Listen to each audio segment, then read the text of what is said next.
Hello everyone, welcome to IG Bits. We train, you learn. How are you all doing? I hope you are all actually practicing, you know, enough to attempt your nearby competitive exams. This is a qualitative time that you have to spend to gain maximum benefit out of your efforts. Turn to be like giving a good results for you guys.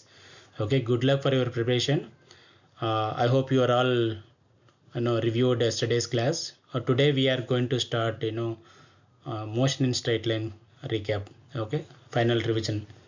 We will see like how much you're gonna cover this class, and the remaining probably will cover following classes. All right. Okay. Some of you guys are asking a question like can I share this to someone else? Yes, absolutely, no issue. We were uploading these videos into YouTube channel. You go ahead and figure that out, and try find IG bits in a channel, and you can identify our videos. So feel free to share over in need. No issues. Okay, let's get started.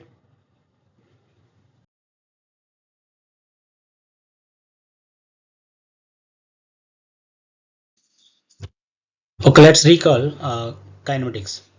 What we studied fundamentally in the kinematics, the first two topics that we studied is like object in motion and object in rest. Is it? So let's look at like what is meant by motion, right? Motion is a change in position of an object with respect to time. Let's say we have an object and it has its own position. So with respect to time, if you see there is a change in position of an object, then the object said to be in motion, right? With respect to time, if the object doesn't change that position, then what you can call it as a rest. So this is how I think we will understand the motion versus like a rest of the object, right? The study of motion of an object along the straight line is known as a rectilinear motion. There are the different type of motions like a vertical motion and horizontal motion, things like that. But precisely in the horizontal line, we talk about a rectilinear motion. In kinematics, we study the ways to describe a motion without going into cause of motion. So we are only talking about like how the position is changing, and then by which it is changing the position is not our consideration, at least in this topic. Make a note of it. We are not touching upon the mass as in a mass or external force, things like that. We are only talking about like only like how the object changing its position, and then accordingly we will figure that out, like how you can actually resolve the problem. That's a concept that we're learning. The study of motion of object without taking into account of factors which causes the motion is what we studied in the kinematics of this topic precisely. We shall treat objects in a motion as a point object, because objects are point objects, right? For this instance, but there are the object which has like in a definite amount of mass also, but we are considering like a point object, so you don't need to really think about like what is m value and all. This approximation is valid so far as the size of object is smaller than the distance it moves in the reasonable duration of the time. These are the fundamentally two things that we always assume when we are doing a kinematics. It might not be so uh, you know important thing to remember at this minute, but you can have nice to have this piece in your thought. All right. We all know the definition of motion and the rest. We learn that the motion is a change in position of an object with respect to time. If there is a change, then we say like object said to be in motion, otherwise it's rest. Right? That's what we studied. But to represent uh, whether object is in motion or the rest, like how do you represent it actually, right? So we need some kind of a tools mechanism. What we understand is at high level, we need some kind of reference point from where we can see like how much it is moving, or how long it is keep staying there itself, things like that. And also a set of axes in three dimension. If you look at, I think uh, you know uh, if you say like we have a rectangular coordinate system containing three mutual perpendicular axes like x-axis, y-axis and z-axis, then the intersection of these three axes is what we known as a origin. And then this point, the origin point, is what we called as a reference point. With reference to the reference point, we can see like object movement, and then representing in terms of x, y, z axes, isn't it? This is one way we can think of, like, how do you specify position of an object. The second part of thing is, we are also considering the with respect to time its position change, right? This is what you are trying to observe. So observe means like the person observing the object motion is known as an observer. The two things is needed, right? One is a time measured by the clock, because observer should have his own clock so that he can understand from t1 time what is the position of my object, and then at the time t2 how the position will be changed. Accordingly you will actually collect the coordinates of 2 points and then measure, whatever. So that the time measured by the clock and the coordinate system collectively is known as a reference frame. If somebody when says like a reference frame, you always think that we are talking about a reference point and time together in the coordinate system. Think about that way, right? A motion of moving body is expressed in terms of its position coordinating changes with the time. If one or more coordinates of an object changes with the time, we say the object is in motion. Otherwise, the object is said to be rest. With respect to frame of reference, what are the frame that you are referring? With that frame only, we have to consider this problem statement. Okay, this is a very important concept, and then I think you are clear, but make sure you review one more time. Motions with respect to reference frame. We all know that, right? Types of motions. We have one dimension, two dimension, three dimension, right? Straight line motion is nothing but a one dimension motion. In 2D, we studied like motion in the plane, right? XY plane, YZ plane, ZX plane, things like that. Three dimension is like in a space. So we are considering XYZ coordinates. So if only one coordinate changes with respect to time, then the motion is in one dimension. It is nothing but a straight line motion. It can be horizontal line or vertical line. If only two coordinates changes with respect to time, then we can correlate the motion is a two-dimensional motion. It is also nothing but like a motion in plane. If all three coordinates changes with respect to time, then when I say this one, a particle position changes with respect to all these three coordinates, then the motion is in three-dimensional 3D, and then the motion in space. Okay, so we have to understand like a 1D, 2D, 3D motions, and then we have a very typical problems that we can attempt to solve them.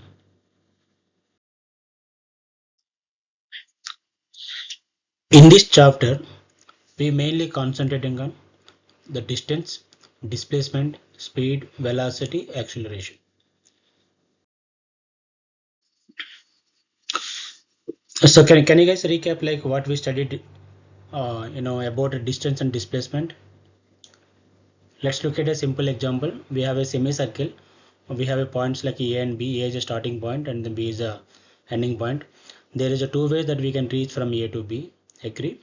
AOB is one path. APB is another path. The AOB path is what is actually the diameter of the circle, isn't it?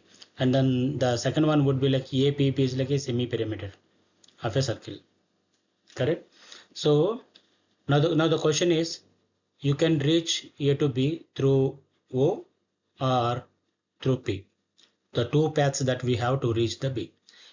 But what is important is, if you are traveling from A to B through diameter of the circle, this is what we can call it as a displacement. The other path APB is what we can call it as a distance. So let me reiterate. The total length of path traveled by a particle in a given interval of time is what a distance. The total length.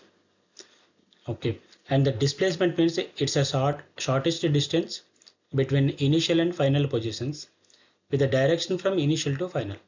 If you say you start from A, you have to reach B. Which one is the shortest between these two, APB and AOB? Obviously AOB. So AOB with the shortest distance, and we are also talking about a initial position, final position, starting from initial, reaching at the final.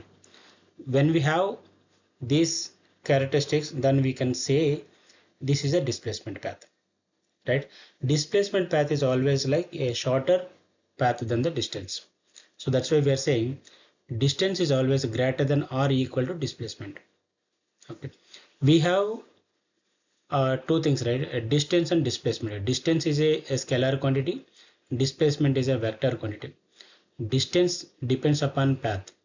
Depends upon path, we can say this is my distance. Displacement is another way around. It is an independent of path. Depends only on final and initial positions. You have to calculate when you when you understand the problem statement, you have to be very clear whether you are actually measuring a distance or a displacement. Distance absolutely follow the path, but a displacement only look at initial position and final positions. Okay, make sure. The displacement traveled in a circular closed path is nothing but 0. If you're reaching A to P, B and back to A, then your displacement would be 0, but your distance, yes, we have. Formula for semicircle is what? Pi r, and then diameter is 2r. Pi r plus 2r would be your distance when you travel in a semicircle, reaching from starting from a point and reaching back same point in a semicircle. Then your distance would be your pi r plus 2r, right? Whereas the displacement, the initial position and final positions are same, right? And hence the displacement is 0. Make a note. Let's look at this problem. A particle is moving in a circle of radius r. Then what is the distance and the displacement when it covers half a circle and full circle? Case 1 and case 2. Let's look at a case 1. A semicircle, isn't it? So that means like we have a starting point A and ending point B, and then we have two paths. One is circumference of a circle path, another one is like across a diameter. We have let's say our origin A, O, and then the distance between A and B through origin path, diameter path, R and R plus R. So in a, which one is the shortest distance here to reaching A to B? Yes, absolutely, you're right.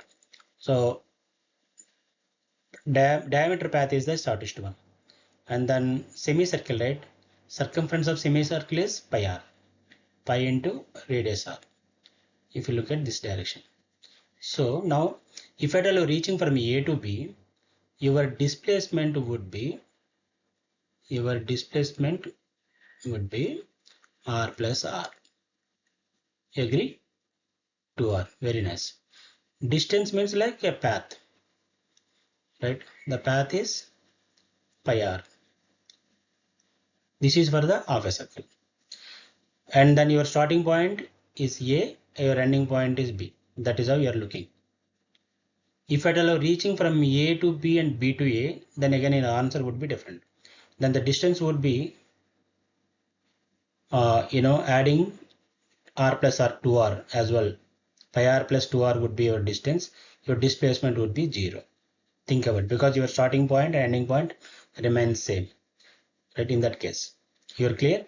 In the semicircle, we are talking about two cases. One is your initial position A, your final position B, then the answer would be this. Displacement means r plus r, distance is pi r.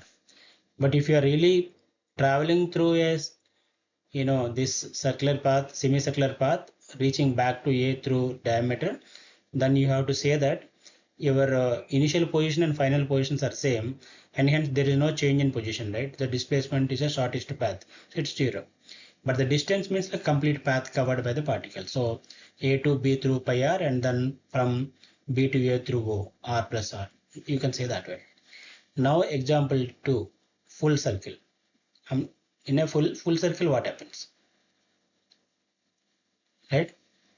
So in a full circle, you are reaching A to B and then B to A. So your displacement would be 0.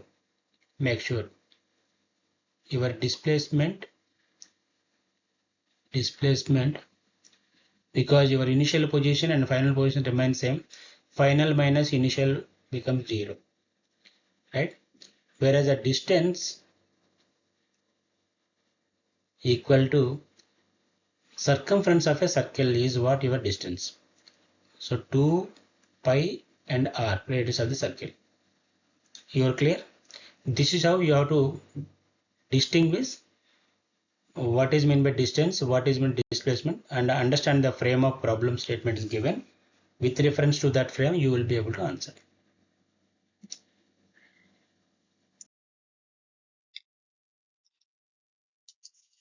Okay, can you solve this problem? So we are at A and then trying to reach B. This is the path given, right?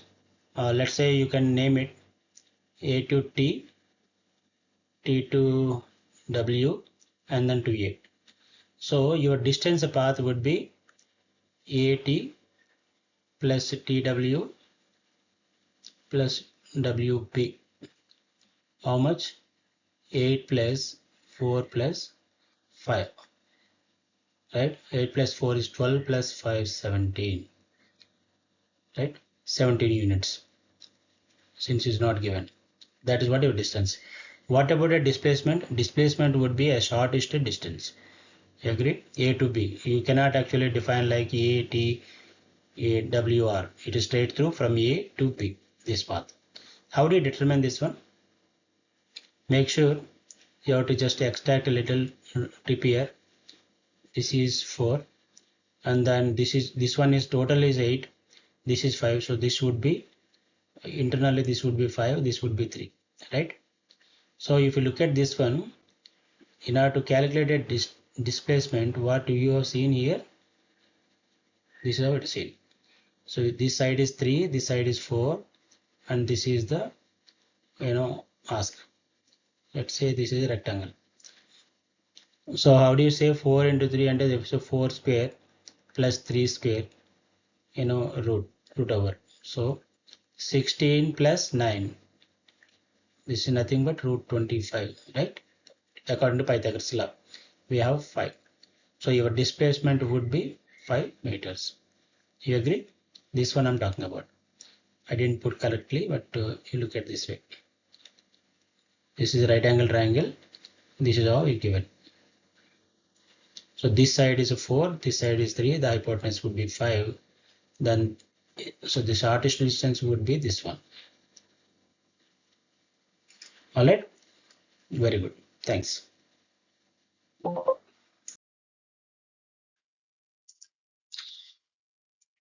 Speed and velocity.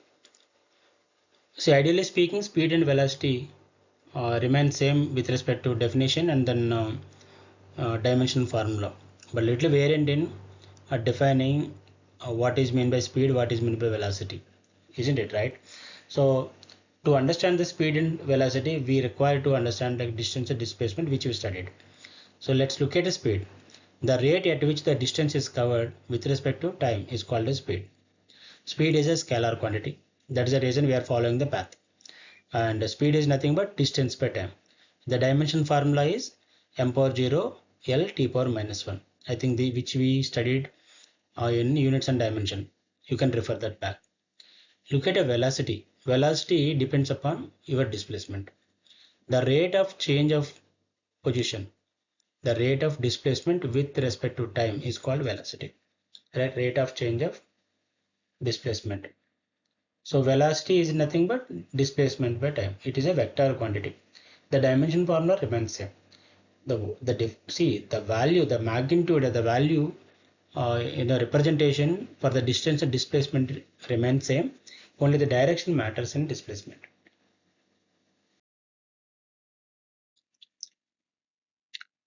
When we study speed, right, we have to recap of what is meant by speed, what is meant by uniform speed, non-uniform speed, average speed, instantaneous speed.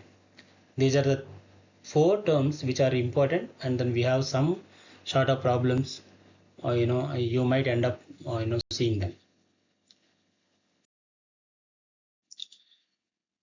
Uniform speed. Uniform speed means like what? Speed means like a distance by time, that we know, right?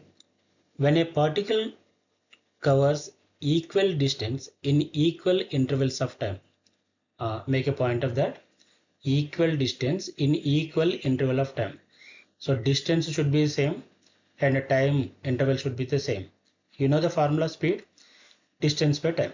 So when the distance is same, time interval also same, then what happens? With the both are both are like in a kind of a constant values. Obviously your speed values remain same. That's why we are talking about uniform speed. So in this instance, I'm traveling from A to B and B to C. The distance between A to B is x meters.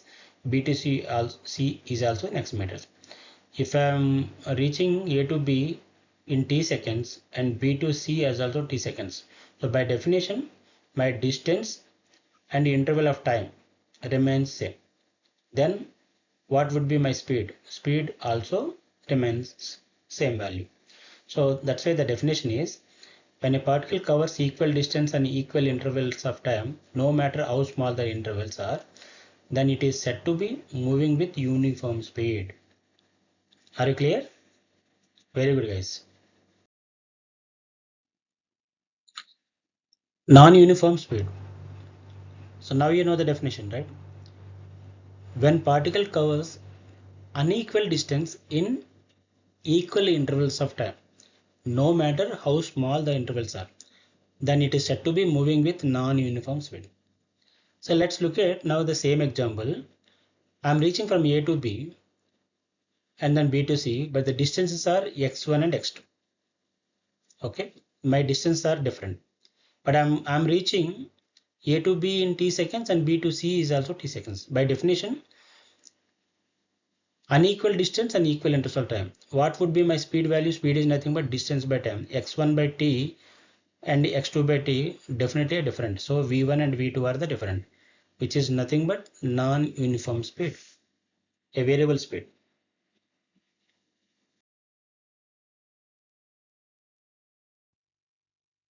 Average speed. The average speed of a particle for a given interval of time is defined as a ratio of total distance traveled to time taken, total time taken. So average speed is nothing but total distance traveled by total time taken. So what you have to do now, look at the example A to B, we have a distance x, B to C, we have a distance x, the distance are same, and then T1 and T2 are the variant. Then we have velocity V1, V2. This is also indirect way of like a variable speed. But now we are calculating average speed. How do we calculate average speed? We have to first try to calculate a total distance traveled by the total time. In this case, let's not assume that I think you need to calculate x1 and x plus x. What we have to do, how do you get x value here? The distance value. We have to understand v1 and t1. These are the two variables, right?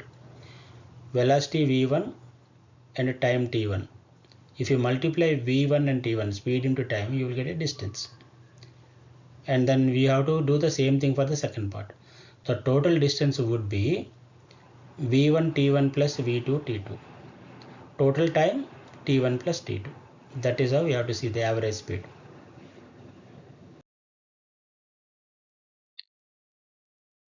Okay, let's look at this problem. A bus travels from city A to B with constant speed 20 meters per second and return back from city B to a constant speed of 40 meters per second. So find the average speed. So what you're saying is like I have city A and some distance B. This is what saying. We are going first direction A to B and then B to A. We are saying here at 20 meters per second is the rate at which you are going. Written 40 meters per second is what we are coming. That's what given. So what is that average speed formula? Average speed. So total distance by total time taken. Correct, no? So we have to calculate total distance. You know, let's say the distance is x. A to B x, B to A is also x. So the total distance would be x plus x. But how do you get a time t? In this case t1. How do you get a t1? A to B, let's say T1. This is a T1 case, this is a T2 case. How do you get a T1 time? We have a distance, we have a speed, right? So distance by speed, distance x divided by 20 should be your T1. T2 means distance x by 40 is your speed. So total time T equal to T1 plus T2. So x by 20 plus x by 40 is what you are getting. If you put a x common, 1 by 20 plus 1 by 40, right? So how do you say 20 plus 40 divided by 20 into 40? Okay, so x, so 66 divided by 20 into 40 is what you get it. To be honest, let's put it here. X into 60, 20 into 40, something like this, right? X plus h 2x, no, xx becomes done, right? See, this should be 2 into 20 into 40 divided by 60 is what you get it. 0 0 and the 2 ones are 2 3s are, then 2 into 40 80, 80 by 3 should be your average speed. Clear?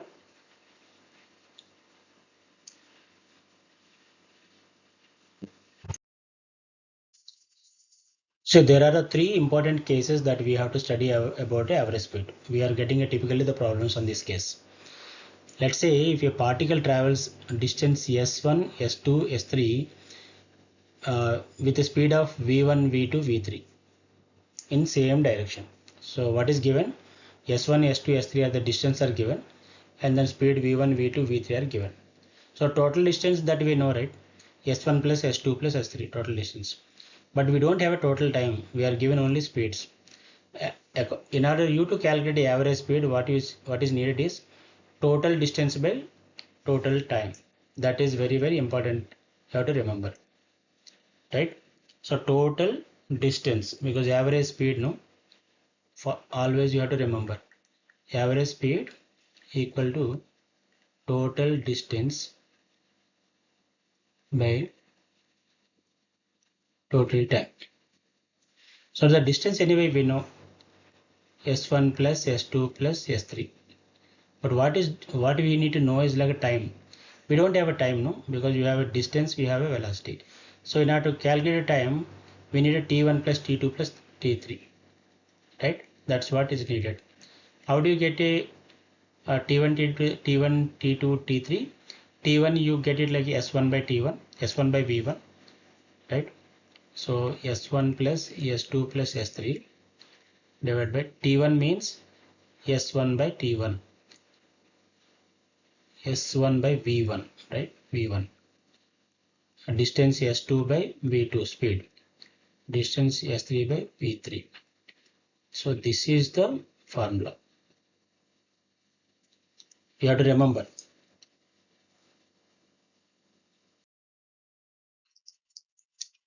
So let's try out this problem. A vehicle travels half the distance L with speed v1, other half with speed v2. What is the average speed? Cool, no? So we have a distance L by 2 with v1 and another L by 2 with v2 speed is what is saying. Let's say A and B and C is the points. So average speed formula क्या हो? Total distance, always remember. Total distance divided by total time. Agree guys? Boring? How do you calculate total distance? Total distance anyway I know. L by 2 plus L by 2. L by 2 plus L by 2 is nothing but L. That is your total distance. No issue. But how do you get it total time? T1. What is the T1? L by 2 divided by V1. What about T2? L by 2 divided by V2. So let's sum T equal to T1 plus T2. So how do you calculate now? L by 2 if you can common, then 1 by V1 plus 1 by V2. Agree? Right. So average speed equal to time total distance divided by L by 2 into 1 by V1 plus 1 by V2. So let's cut these two up 2 and then so what is this? V1 plus V2. V1 V2 is called average speed. Okay, so you have to understand this problem. Very good, guys. I think some of you already solved. Nice, very nice. Good boy. So let's recap. Average speed is nothing but total distance by total time. So total distance is given, that is L. Total time is like a T1 plus T2. T1 means like the distance by speed. So L by 2 by V1, L by 2 by V2 is what T1 and T2, and then you sum them. So total distance divided by total time is what your average velocity. We will get like many problems on this case, and make sure you get it right at first place. Let's look at a case 2, average speed. So if the particle travels with a speed v1, v2, v3 during the time interval t1, t2, t3, then what is an average speed? That is what is given. So let's try understand this. Average speed we know speed, right? Speed means, how do you calculate this one? Distance, you're right, yes. Distance by time, right? But to calculate distance, what you have to speed into time. So let's say v1, v2, v3, t1, t2, t3, you should also have like a s1, s2 and s3 distances. So how do you calculate s1? S1 is nothing but v1, t1, s2 means v2, t2, s3 means v3, t3. So total s means s1 plus s2 plus s3. This is nothing but v1, t1, v2, t2 and v3, t3. And time t anyway is given, t1 plus t2 plus t3. So average speed is nothing but total distance by total time, right? So v1 t1 plus v2 t2 plus v3 t3 divided by t1 plus t2 plus t3 is what is average speed. This is very important. I think you will try to understand, because we will getting like very simple problems with straight problems too.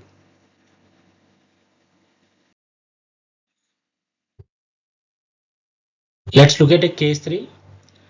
If a particle travels with speed v1, v2, v3 during the time interval t1, t2, t3 equal to t, then average speed.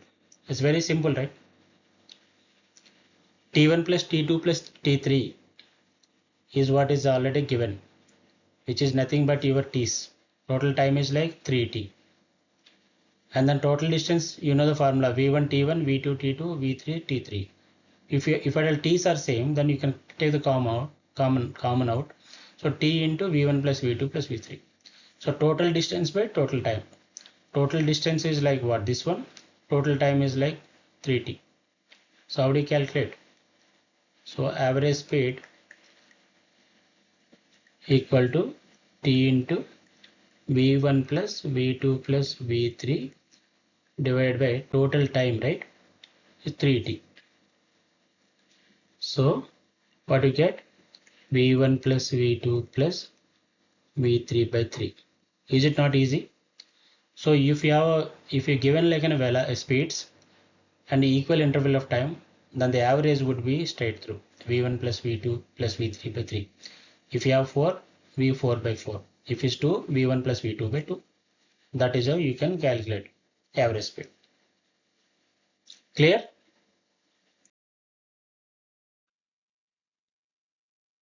So what is the velocity? Velocity is nothing but displacement by time, isn't it? Right? So it's a vector quantity.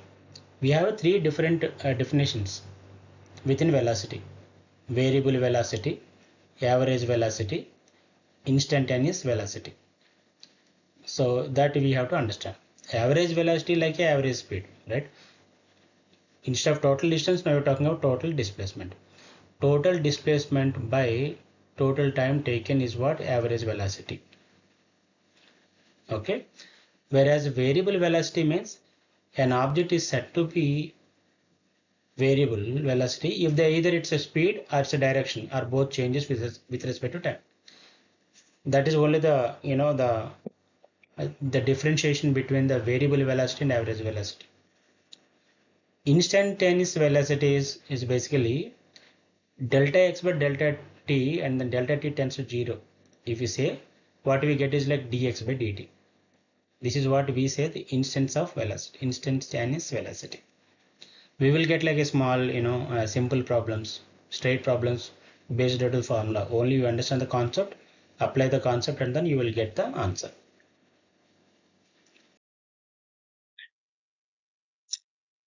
What is meant by acceleration? The rate of change of velocity is known as an acceleration. It's a vector quantity, right? So acceleration is nothing but velocity by time. In fact, change in velocity by change in time. Dimension formula m0 L1 t power minus 2, which we studied in units and dimensions. You can also apply dimension formula rules, then you will get the final dimension formula for acceleration. So we have seen here average acceleration is what, right? Average acceleration is nothing but your average v2 minus v1, change in velocity divided by change in time, dv by dt. Instantaneous velocity means like you apply delta t equal 0, then you get a dv by dt. Okay. Negative acceleration is also known as a retardation. Means like negative acceleration is a positive side, retardation is a negative side. All right.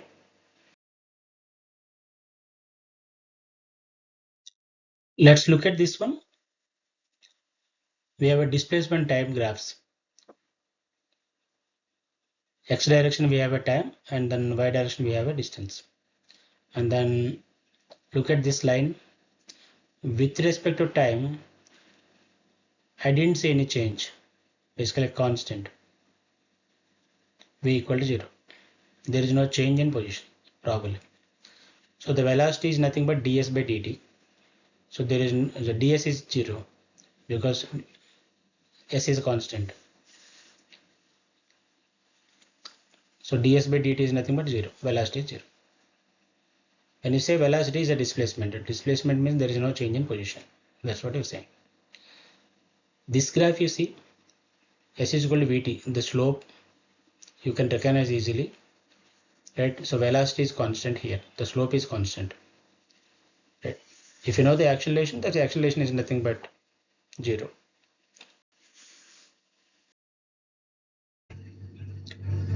Since we studied acceleration, now we look at a uniform acceleration. Uniform acceleration means like, so the motion in which the change in velocity in each unit of time is constant. That's called uniform acceleration. There is no change, means acceleration is always a constant.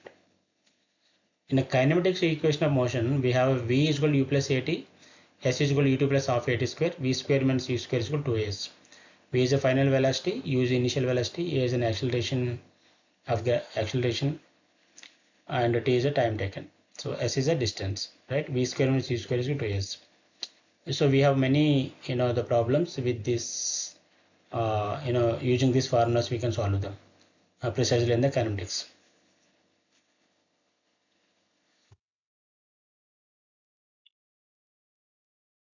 Let's try out this problem. This is a very easy one.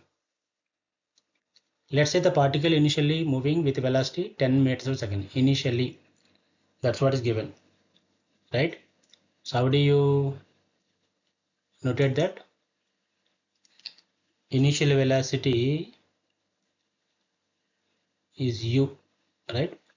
Is nothing but 10 meters per second, and started deaccelerating at a constant rate 2 meters per second. So probably is what is given is a, which is 2 meters per second square, right? Find the time at which the particle becomes stationary, means like final velocity is 0 at what time? That's what is given. Straight through, right? From v is equal to u plus at, if you can use this formula, what happens? 0 equal to 10 minus 2 into t. So 2t equal to 10. So t equal to 10 by 2, which is 5 seconds, would be your answer. See how easy it is? Good, good.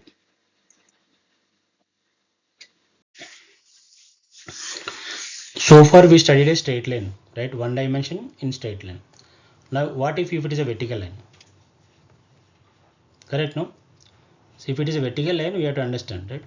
So acceleration due to gravity is what we can replace with your a. So a is equal to g in the upward direction. In downward direction problems, we have to use a is equal to minus g. Let's say if you have a formula v is equal to u plus at, instead of a you get a g. v equal to u plus gt, s is equal to ut plus half gt square, v square minus u square is equal to 2gs when projection is in upward direction, movement is in vertically upward. It's vertically downward, then a is equal to minus g. Not apply v is equal to u minus gt, s is equal to u2 minus half gt square, v square minus u square is equal to minus 2gs. This is only the technique that you have to follow so to solve the problems. Is it not easy to remember? Very good, guys. Relative motion in one dimension. So look at actually most of the times, right, we happen to see if you're standing on the road as an observer and then looking at like vehicles that are going, you will be astonished by looking at an acute concept of relative motions.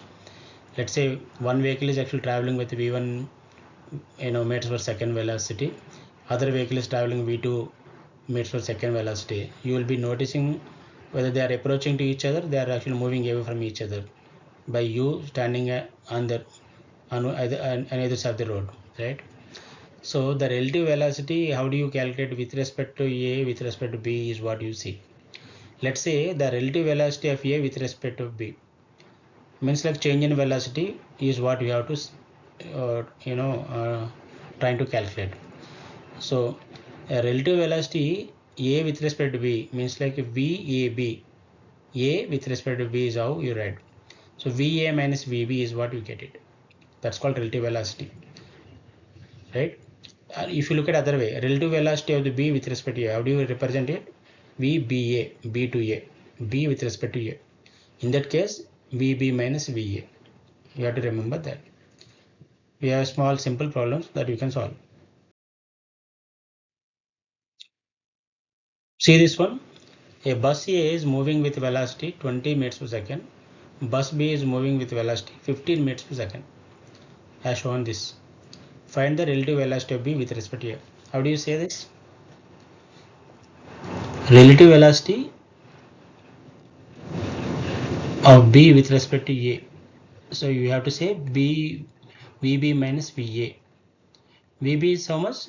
15, right? So 15 meters per second. VA is how much? 20. So total minus 5 meters per second. So what this means? So negative indicates like an opposite direction, right? In a way. So that means like A is approaching B is what the observer observes. Assembly. So it's common sense also, right? VA actually traveling 20 meters per second, B is actually traveling 15 meters per second. You sitting as an observer, right? So how do you see this one? So the bus A actually, almost like reaching bus B kind of feeling, because delta is like only 5 meters per second. Okay.